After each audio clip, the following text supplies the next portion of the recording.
Okay, so I have this like insight that I was just getting right now. It's like we're talking about what happened to the Germans. Trying to understand what happened to the Germans. I've been trying for a while to understand what happened to them and like what happened to the Jewish people and like, you know, about God and how where it all fits in with that. So, but I was just thinking about um, when like at that time, at the time of the Reformation, it was just really dramatic, going from a lot of dark misbeliefs about God and to having light and freedom and not feeling you have to tiptoe around God, you know, like, and because he's never going to be happy with you, kind of thing. So people were understanding that. Well, so the thing is, then some people latch onto that and they really progress, you know, they really progress. But then around them are people who regress. Why is it? I don't know. Wherever there's, because, you know, I was thinking this truth of Christ and what he did for us, that the Bible calls it the pearl of great price. It is so precious and so valuable to us as humans. What God has given us through Christ and what Christ can do.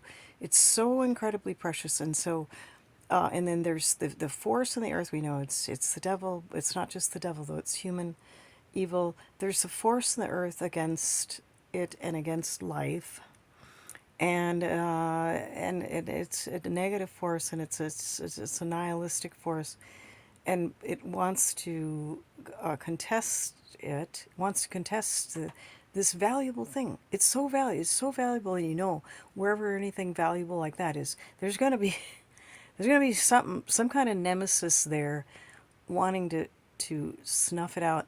So that happens a lot with people who they cannot latch onto it, and then they become really really depraved around people who are progressing. It's like on one hand people are progressing, and that's happened in America so much so.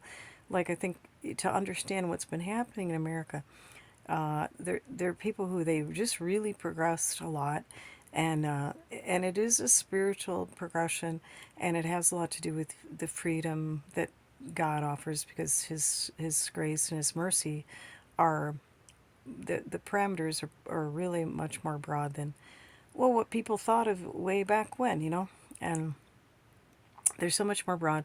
And then other people just they you know, they just fail to latch onto it, and they become so darkened in their minds as a result, because they cut off the source. They cut off God. They cut off the source then. And in cutting off the source, it really, really makes them spiritually sick. And that's what you see has happened to us in the West and in America.